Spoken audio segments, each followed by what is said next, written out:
man wipes his skates, opens his mouth, and sees a cavity. He aims his ice skate at the cavity, picks up a rock, and smashes it down hard. The intense pain caused him to pass out. As soon as he woke up, he was ready to open the package. He hopes to find something useful. The first package contained a bunch of videotapes. The second was a volleyball. The third was a pair of roller skates that he could use to open the coconut. Then he found another long skirt. He converted the caftan into a fishing net and caught a small fish. But the smell of fish made it hard for him to swallow. So he tried to make fire by rubbing a stick against it, but accidentally cut his hand. He frantically smashes things around him to vent. He calmed down and noticed the handprints on the volleyball. He drew a face on it and named it Wilson. He set Wilson aside and tried to start a fire again. Maybe it was too boring. He started talking to Wilson. After much effort, the wood began to smoke. He moved over and blew harder.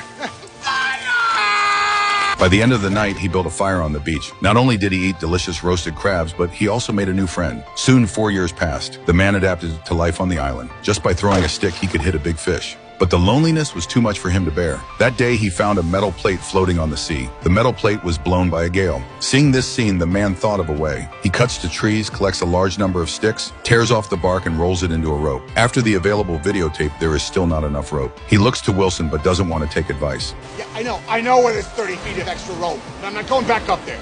Nevertheless, he goes to the top of the mountain and takes down the rope he is going to use to kill himself. Before he leaves, he dresses Wilson up and carves a message into the stone wall. He tied Wilson to the bow of the boat, took the unopened courier, and sailed out to sea. In the face of the wind and waves, he was not afraid, and encouraged Wilson to ride out the storm with himself. Seeing the biggest wave coming, he untied the rope and raised the sail. The raft made it through the wind and waves and survived the danger. They drifted on the sea. When it rains, the men fill their coconut shells and catch sea fish that they immediately show off to Wilson. But at night, a storm hits and the sails are blown away. The man holds Wilson in his arms and lets the raft drift. He wakes up with Wilson blown into the sea. He jumps into the water, but gets farther and farther away from Wilson. I'm sorry!